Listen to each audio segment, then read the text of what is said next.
이슈가 되고 있는 농촌 체류형 쉼터의 미래는 어떻게 될 것인가? 2024년 9월 현재의 완결판입니다. 농촌에서 농사를 짓는 농민들을 위한 농사보조시설 개념의 농막이 수많은 논란으로 국가적 중요한 문제가 되었다. 농막의 개념은 처음 설치 출발부터 주거 목적이 아닌 농민들을 위한 창고나 휴식 공간으로 사용해야 한다. 그렇다 보니 농막이 설치된 장소의 인근 주민들이 고의적으로 불법 농막으로 신고하는 사례가 종종 발생하여 지역의 위화감이 되곤 했다. 불법과 위법 행위의 사례. 주요 불법과 위법 행위의 사례를 보면 바닥에 콘크리트 타설, 농지에 잡석을 포설한 경우, 진출입로를 포장 설치하고 잔디를 식재하여 조경을 추가 설치하였거나 농막 내 주차장, 숙박시설용 다락방 등으로 인한 민원신고 등이다. 여기서 농막은 반드시 땅에서 떨어져 있어야 하는데 이 부분을 잘 모르고 혹은 알고도 콘크리트 타설을 하는 경우가 많았다. 이런 경우 건축물로 보기 때문에 불법이어서 곤혹을 치르곤 했다. 또한 테라스, 정화조, 다락방 등이 농막 연면적에 포함되는지 모르시는 분들이 의외로 많았다. 그렇다 보니 6평 이하의 범위에서 테라스, 정화조, 다락방 등을 포함하여 설치하면 농막 내부 면적이 좁다 보니 농막 신고만 해놓은 다음 그 이후 불법으로 추가 설치하는 경우가 많았다.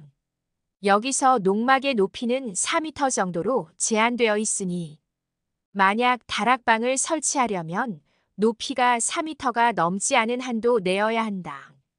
평지붕인 경우에는 1.5m 이하, 경사지붕의 경우에는 가중 평균 높이 1.8m 이하, 처마 길이는 1m 이내이어야 한다. 만약 조금이라도 초과한다면 초과한 부분에 대해서는 연면적에 포함이 된다. 그래서 농막 면적을 좀 더 넓혀 달라는 것과 주거를 할 수 있도록 합법화를 만들어 달라는 국민 청원이 엄청나게 많이 올라왔었다. 그 이후 정부는 많은 민원으로 인하여 농막의 규제를 강화하려고 하였으나 농민들의 역민원에 역풍을 맞고 2024년 2월 21일 국민과 함께하는 민생토론회에서 긍정적인 검토를 발표하였으나 구체적인 내용이 나오지 않아서 계속 기다리던 상황이었다. 그러던 중 2024년 7월 3일 하반기 경제정책 방향에서 올해 12월부터 농지 전용허가 절차 없이 농지의 임시숙소인 농촌 체류형 쉼터를 지을 수 있도록 한다고 2024년 8월 1일에 발표하였다. 농촌 체류형 쉼터는 정부가 농촌 활성화를 위해 도입하기로 한 임시주거시설로 국민이나 주말 체험 영농인 등이 농촌에 체류할 수 있는 숙박시설이다. 기존의 농막과 비슷하지만 기존 농막에서는 숙박이 불가능했던 반면 농촌 체류형 쉼터는 주거용으로 설치가 가능하다는 점에서 차이가 있다. 지금부터는 농촌 체류형 쉼터가 무엇인지를 좀 더 자세하게 알아보자. 농막은 주거시설이 아니기 때문에 주거를 하게 되면 불법이다. 하지만 농촌 체류형 쉼터는 주거가 가능한 임시주거시설로 임시로 주거가 가능하다. 여기서 임시주거시설이란 상시주거는 안 된다는 뜻으로 주택처럼 주소 이전 등은 어렵다. 그렇기 때문에 주택이 아니므로 1가구 2주택에는 포함되지 않는다. 여기서 제일 중요한 것은 농막보다 면적이 넓어졌으며 농막에서는 숙박이 불가능했지만 체류형 쉼터에서는 합법적으로 숙박시설이 가능한 임시거주시설이라는 것이 큰 차이다. 즉 기존 농막은 6평 이하였지만 농촌 체류형 쉼터는 10평 이하로 기존 농막보다 더 큰 규모를 허용하게 된다. 지자체마다 조금씩 차이는 있지만 정화조, 기초공사까지 허용할 방침이라고 한다. 농촌 체류형 쉼터는 농막과 마찬가지로 주택수에서 제외되므로 양도세, 종부세, 취득세 등의 세금에서 자유로우며 농지 전용 부담금 대상에서도 제외되기 때문에 여러 가지 장점이 많다.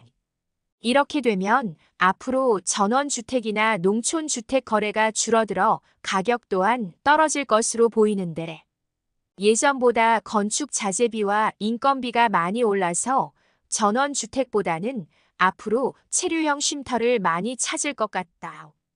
다만 농막처럼 각종 재해, 안전사고, 화재 등에 취약할 수 있으므로 소방법, 주택법 등에서 정한 기준을 준수할 방침이라고 한다. 농촌 체류형 쉼터가 본격적으로 시행된다면 농지의 땅값이 오를 가능성 높아 보이기 때문에 대다수의 농민들은 환영할 것으로 보인다. 현재까지의 발표 내용을 보면 소방과 응급의료 지원이 용이하도록 도로 접한 곳에 전용 면적 10평 이하로 설치할 수 있으며 쉼터 이외의 토지에는 영농활동을 해야 하고 여러 필지를 소유해도 일가구 한 채만 가능하며 설치 후 최대 12년까지만 사용이 가능하다는 것이 앞으로 최대의 이슈가 될 것으로 예상된다. 이를 도입하는 가장 큰 이유는 최근 도시민들의 오도이촌 등 도농 복합 생활 수요가 증가하는 상황에 맞춰 도시민들이 굳이 집을 사거나 큰 비용을 들이지 않고 농촌 생활을 경험할 수 있게 함으로써 농촌 생활 인구를 늘리고 궁극적으로는 농촌의 새로운 활력을 불러일으켜 농촌 소멸 위기에서 벗어나기 위함이다. 혹시 우리나라 출산율이 얼마인지 아시나요? 2024년 올해 2분기 합계 출산율이 0.7명으로 우리나라는 저출산과 고령화로 인한 인구 절벽의 늪에 빠진 상태이다. 특히 서울 등 수도권 인구 집중이 더욱 가속화되면서 농촌은 지금 아이들은 물론이며 일할 사람들도 부족해 외국인 노동자의 손을 빌려야만 하는 상황까지 왔다. 그렇다 보니 농촌 인구 소멸이 심각한 수준으로 요즘 시골 마을에 가도 사람 구경하기 상당히 힘들다. 쉼터의 장점. 복잡한 도시에서 벗어나 자연 속에서 휴식을 취하며 작물 재배와 수확의 기쁨을 누릴 수 있다. 일반적인 주택에 비해 가격이 저렴하고 건축 기간도 짧아 시간과 비용 모두 절약 가능하다. 유지비가 적게 들며 다양한 농업 활동과 문화 체험을 통해 가족 및 친지들과 새로운 경험을 할 수 있다. 주말 농장 및 토지 매수의 방법. 주말, 체험 영농 등의 목적으로 취득하고자 하는 경우에는 세대당 약 300평 미만 범위 내의 지목이 전답 과수원으로 되어 있는 토지를 취득해야 한다. 즉 대지, 임야, 잡종지 등의 지목은 농지가 아니므로 농촌 체류형 쉼터 설치가 불가능하다. 여기서 농사를 처음 짓기 위해서 주말 농장의 토지를 찾는 분들 대다수가 300평 내외의 면적을 찾게 된다. 농사가 처음이라면 300평 정도의 농사를 지으려면 골병이 들 정도로 힘들다. 그래서 제 생각에는 주말 농장을 생각하신다면 50평에서 100평 정도만 해도 충분할 것 같다. 하지만 작은 면적의 농지는 참 구하기가 참 어렵다. 한 마지기가 약 200평 정도로 100평 이하의 농지는 찾기가 어려운 게 현실이다. 하지만 가격과 위치만 맞으면 넓은 면적이라도 일단 매수하신 후 나중에 필지를 나누어서 매매하는 방법도 있으니 참고하시기 바란다. 농지를 구입할 때에는 농지의 매매 계약 전 성토에 흔적이 있는지 토지 인근 농사 짓는 분들에게 확인해 보아야 한다. 가끔 불법 폐기물이 매립된 농지를 매수하여 매수인에게 폐기물 처리 및 정화 조치 명령까지 내려질 수 있는 등 여러 가지 불이익이 발생할 수 있다. 계약 전 성토 부분에 대해서는 사전에 꼭 확인해 보아 나중에 피해를 보는 번거로움이 없을 것이다. 농촌 체류형 쉼터가 본격적으로 시행이 된다면 도심지 인근에 있는 작은 농지 수요가 많아지므로 토지 가격도 많이 오를 것으로 예상이 된다. 혹시라도 주말 농장에 관심이 있는 분들은 제도가 시행되기 전 미리 농지 매수를 하는 것이 좋을 것 같다. 여기서 중요한 것은 최적의 입지와 환경을 지닌 농지를 잘 찾아보시기 바란다. 앞으로는 주말 농장에서 소소하게 농사를 짓고 하룻밤 묵으면서 저녁에 내가 키운 채소와 함께 삼겹살에 소주 한 잔을 합법적으로 마음 편하게 5도 2촌의 농촌 생활을 즐길 수 있게 된다. 이에 따라 기존 농막 시장과 이동식 주택 시장의 성장이 예상되며 농지 및 농가주택 거래도 변화가 있을 것으로 보인다. 체류형 쉼터 도입을 계기로 농촌 주거 시장에 큰 변화가 있을 것으로 보인다. 자, 그렇다면 기존 농막은 어떻게 될까요? 현재로서는 기존 농막에 대한 별도의 관리 방안은 아직 명확하지 않다. 하지만 기존 농막 이용자들이 체류형 쉼터로 넘어올 수 있을 것으로 예상이 된다. 기존 농막은 숙박이 불법이기 때문에 합법적인 체류형 쉼터에 대한 수요가 늘어날 것으로 보인다. 하지만 이에 대해 일부에서는 우려의 목소리도 있다. 기존 전원주택이나 농촌주택 거래가 줄어들고 체류형 쉼터의 상업적 이용과 세금 회피 등의 부작용이 발생할 수 있다는 것이다. 이를 방지하기 위해 체류형 쉼터 조성을 농업보호구역으로 한정하되 인구 감소 지역은 예외를 두는 등의 방안이 제시되고 있다. 만약 무분별한 쉼터가 생겨난다면 이를 악용한 숙박시설이나 캠핑시설 등 난개발로 이어질 수 있다. 이는 세금 회피 등의 문제를 야기할 수 있다. 경작을 위한 농지가 아닌 세컨드 하우스나 주말주택을 위한 농지로 전략할 수 있다. 이는 실질적인 농업 활동을 저해할 수 있으며 안전사고, 화재 등의 위험에 노출될 수 있다. 여기서 가장 걱정되는 부분은 작은 농토에서 소음 발생 등으로 인해 지역 주민들과 갈등이 발생할 수 있다는 점이다. 지방 인구 감소와 지역 경제 활성화라는 정책 목표와는 달리 오히려 농촌 빈집 증가와 비싼 전원주택 수요 감소로 이어질 수 있다. 이번 정책으로 인해 수도권이나 도심지 인근의 땅값이 상승할 것으로 예상된다.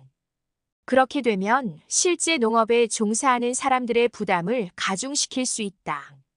이처럼 농촌 체류형 쉼터 정책은 긍정적인 면도 있지만 부작용 또한 우려되는 상황이다.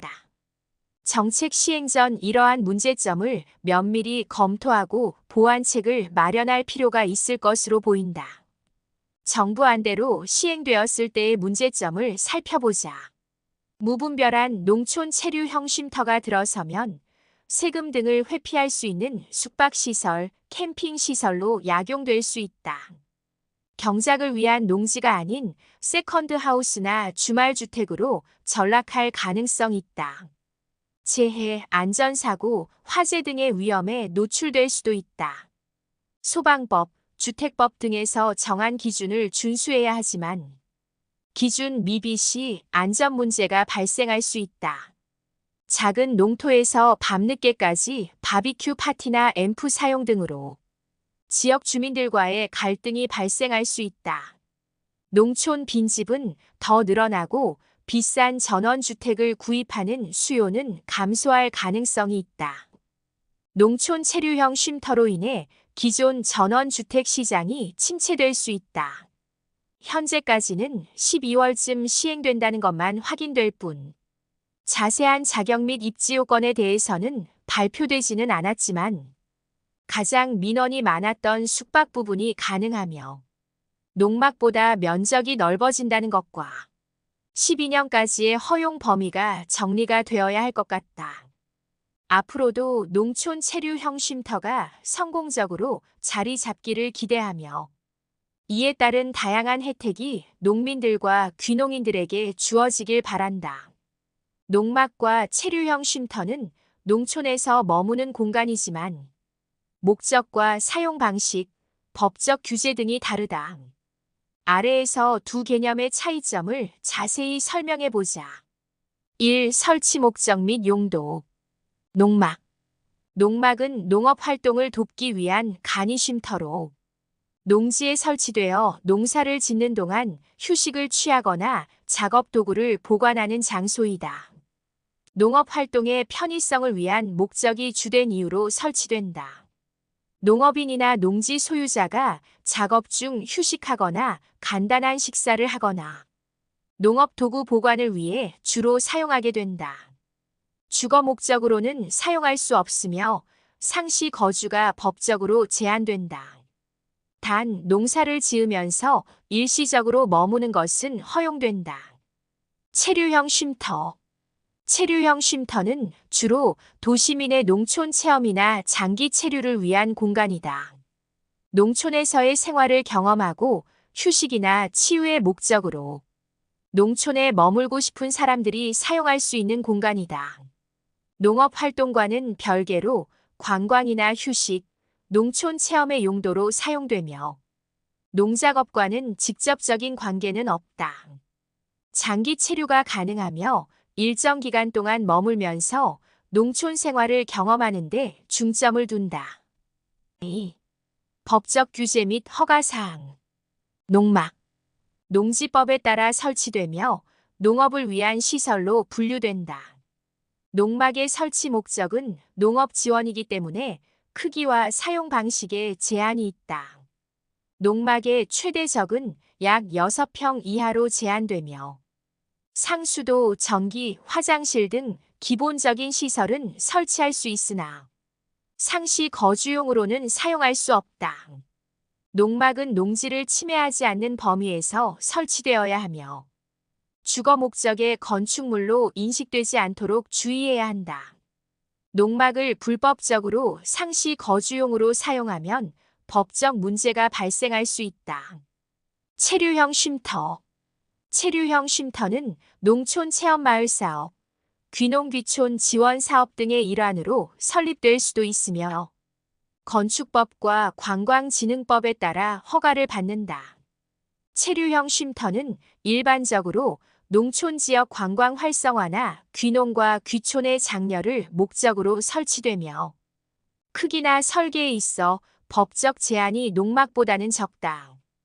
규모나 시설 면에서 장기 체류를 위한 숙박시설로도 제공될 수 있으며 편의시설이 갖춰져 있어 비교적 자유롭게 거주할 수 있다. 또한 도시민에게 농촌 생활을 경험하게 하려는 목적이 있기 때문에 공공사업 지원을 받을 수 있는 경우도 있다. 현재까지의 발표 내용을 보면 소방과 응급의료 지원이 용이하도록 도로 접한 곳에 전용 면적 10평 이하로 설치할 수 있으며 쉼터 이외의 토지에는 영농활동을 해야 하고 여러 필지를 소유해도 1가구 한 채만 가능하며 설치 후 최대 12년까지만 사용이 가능하다는 것이 앞으로 최대의 이슈가 될 것으로 예상된다. 3. 시설 및 편의성. 농막. 농막은 단순하고 기본적인 시설만을 갖춘 경우가 많다. 소규모 공간에 필요한 최소한의 설비만 설치되며 주로 농업 활동에 집중된 기능을 한다. 화장실, 간이 주방 등은 설치할 수 있지만 상하수도와 같은 기반 시설이 제대로 갖춰지지 않을 수 있다. 즉, 주거 편의성보다는 농작업 지원이 목적이다. 체류형 쉼터. 체류형 쉼터는 거주 편의성을 더 중시한다. 화장실, 주방, 난방 시스템, 전기, 수도 등이 완비되어 있으며 도시민들이 장기간 머무르면서 불편함 없이 생활할 수 있도록 설계된다. 체류형 쉼터는 주거용으로 설계된 만큼 침실, 거실, 주방 등 생활에 필요한 모든 공간이 마련되어 있고 인터넷과 같은 현대적인 편의시설도 제공될 수 있다. 4. 이용 대상. 농막. 농막은 주로 농업 종사자 또는 농지를 소유한 사람이 사용하게 된다. 따라서 농업과 직접적인 연관이 있는 사람들이 주로 이용하며 그 목적 또한 농작업을 지원하기 위한 것이다. 도시민이 이용하려면 농지를 구입한 후 농업을 하는 경우에 한해 설치할 수 있다. 체류형 쉼터. 체류형 쉼터는 도시민, 관광객, 귀농귀촌을 고려하는 사람들이 주로 이용하게 된다. 농촌에 대해 관심을 갖고 있지만 농업에 종사하지 않는 사람들이 농촌 생활을 경험하기 위해 사용한다. 농촌 생활을 체험하려는 사람들에게 적합하며 단기 또는 장기 체류를 통해 농촌 생활을 간접적으로 체험해 볼 수 있는 기회를 제공한다. 5. 상시 거주 가능 여부. 농막. 농막은 상시 거주가 금지되어 있다. 농업 활동을 위한 일시적인 사용은 가능하지만 거주 목적으로 사용하는 것은 불법으로 간주된다. 상시 거주가 확인될 경우 법적 제재를 받을 수도 있다. 체류형 쉼터. 체류형 쉼터는 장기 체류가 가능하며 거주 목적으로 일정 기간 동안 사용할 수 있다. 그러나 이 역시 영구적인 주거지로는 사용되지 않으며 일시적인 농촌 체류를 목적으로 설계된 시설이다. 6. 공공사업 지원 여부. 농막. 농막은 개인 설치가 대부분이므로 공공사업 지원 대상이 되지 않는다. 농업인이나 농지 소유자가 필요에 따라 설치하는 시설이므로 국가나 지자체의 특별한 지원을 받지 않는다. 체류형 쉼터. 체류형 쉼터는 농촌 체험마을 또는 농어촌 관광사업의 일환으로 운영될 경우 공공지원을 받을 수 있다. 또한 귀농과 귀촌을 장려하기 위한 정책적 지원을 받을 수 있는 경우도 있다. 결론.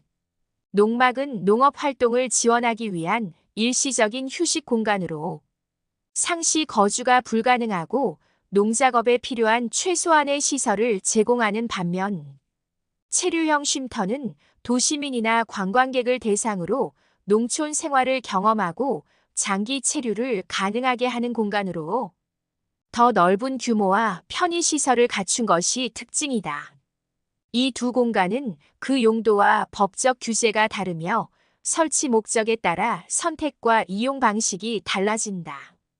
현재까지의 발표 내용을 보면 소방과 응급의료 지원이 용이하도록 도로 접한 곳에 전용 면적 10평 이하로 설치할 수 있으며 쉼터 이외의 토지에는 영농활동을 해야 하고 여러 필지를 소유해도 일가구 한 채만 가능하며 설치 후 최대 12년까지만 사용이 가능하다는 것이 앞으로 최대의 이슈가 될 것으로 예상된다. 농촌 체류형 쉼터의 장단점 및 기존 농막과의 차이점, 신청 절차 등에 대하여 질문 형태로 살펴보자. 질문: 농촌 체류형 쉼터와 농막의 차이점은 무엇인가요? 논과 밭, 과수원 등 농지 위에 설치하는 농막과 농촌 체류형 쉼터의 가장 큰 차이점은 숙박 가능 여부이다. 농막은 숙박이 불가능하지만 체류형 쉼터는 숙박이 가능하고 허가 면적도 다르다. 농지법 시행 규칙에 따르면 농막은 농지 면적에 따라 6평 이하까지 설치할 수 있다. 농촌 체류형 쉼터는 최대 10평까지 가능하다. 추가로 농촌 체류형 쉼터는 처마가 외벽 중심선으로부터 1m 이내로 허용되고 가장 긴 외벽 길이에 1.5m를 곱한 면적까지 가능하다. 질문: 에어비앤비 등 숙박업으로 등록할 수 있나요? 불가능하다. 숙박은 가능하지만 숙박업으로 활용하면 처벌받을 수 있다. 에어비앤비나 펜션 등으로 활용할 수 없다는 의미이다. 개인이 영농체험 등을 목적으로 설치할 때만 농촌 체류형 쉼터를 허가한다. 아울러 일가구당 한 채만 설치할 수 있다. 예를 들면 남편과 아내가 각각 농지를 여러 필지 소유하고 있더라도 농촌 체류형 쉼터는 한 개만 설치 가능하다. 질문: 농지 중에 도로가 붙어 있지 않은 맹지에 농촌 체류형 쉼터를 둘 수 있나요? 농촌 체류형 쉼터는 도로에 반드시 접해 있어야 한다. 도로가 연결돼 있지 않은 맹지에 설치할 수 있는 농막과 설치 기준이 다르다. 여기서 도로는 농어촌도로, 정비법에 의한 현황도로에 접한 농지여서 소방차, 응급차 등 차량 통행이 가능해야 한다. 질문: 농지 중에 설치 제한 지역이 있나요? 숙박할 때 안전사고가 발생할 수 있는 지역이나 수질 관리가 필요한 지역은 제외된다. 하수도법에 따른 엄격한 방류수 수질 기준 적용 지역, 국토의 계획 및 이용에 관한 법률상 산사태, 집안 붕괴 등이 우려돼 관리가 필요한 방제지구, 급경사지 재해 예방에 관한 법률상 붕괴 위험 지역 등이다. 이 밖에 시장, 군수, 자치구청장이 조례로 정한 지역에서는 설치할 수 없다. 질문: 영농 활동을 반드시 해야 하나요? 농촌 체류형 쉼터는 영농 활동을 위한 농지를 농촌 체류형 쉼터의 연면적과 그 부속 시설의 면적을 합한 면적의 2배 이상 확보해야 한다. 쉽게 얘기하면 쉼터와 그 부속 시설을 제외한 땅에서는 반드시 영농 활동을 유지해야 한다. 질문: 하나의 필지에 농막 1개와 농촌 체류형 쉼터 1개 등 2개를 설치할 수 있나요? 가능하다. 다만 하나의 필지에 쉼터와 농막을 동시에 설치할 경우 각 시설물 연면적의 합계가 10평 이하로 제한된다. 기존 농막을 체류형 쉼터로 전환하는 것도 가능하지만 이때는 체류형 쉼터 입지 조건과 면적 요건 등을 충족해야 한다. 질문: 사용기간은 12년이 최대인가요? 그렇다. 사용기간을 놓고 현재 최대의 논란이 일고 있는데 우선 정부는 12년까지만 설치할 수 있다는 입장이다. 기본 3년 이후 3년씩 최대 3회 연장 이후엔 철거 및 원상 복구해야 한다. 귀촌과 귀농 온라인 커뮤니티에서는 쉼터를 짓는데 최소 수천만 원은 들 텐데 12년 뒤 철거하고 원상 복구해야 하면 차라리 안 짓는 게 낫겠다는 불만이 나오고 있다. 정부 측은 가설 건축물에는 안전상의 이유로 사람의 거주가 엄격하게 제한되고 있어 사용자의 안전을 확보하기 위한 불가피한 조치라고 설명하고 있다. 논란이 커지자 정부에서 추가 논의를 해보겠다고 하는데 12월 전 정부의 추가 발표를 지켜봐야 할 것 같다. 질문: 농지 전용 허가를 받아야 하나요? 기존 농지에 주택을 지으려면 농지 전용 허가를 받아야 하는데 농촌 체류형 쉼터는 주택이 아니기 때문에 농지 전용 허가를 받지 않아도 된다.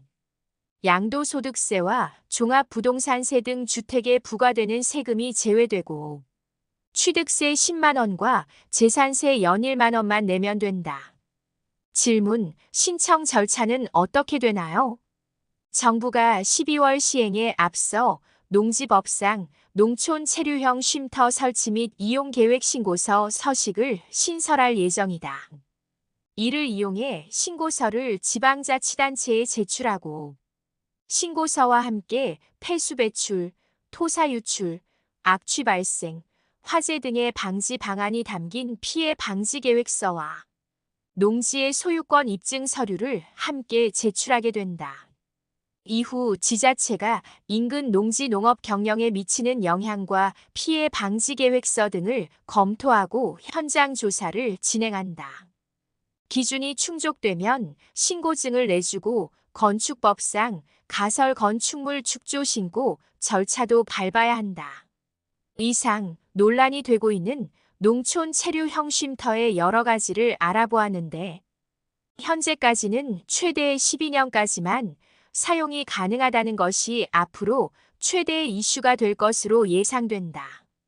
아무튼 앞으로 농촌 체류형 쉼터가 성공적으로 자리 잡기를 기대하며 이에 따른 다양한 혜택이 농민들과 귀농인들에게 주어지길 바란다.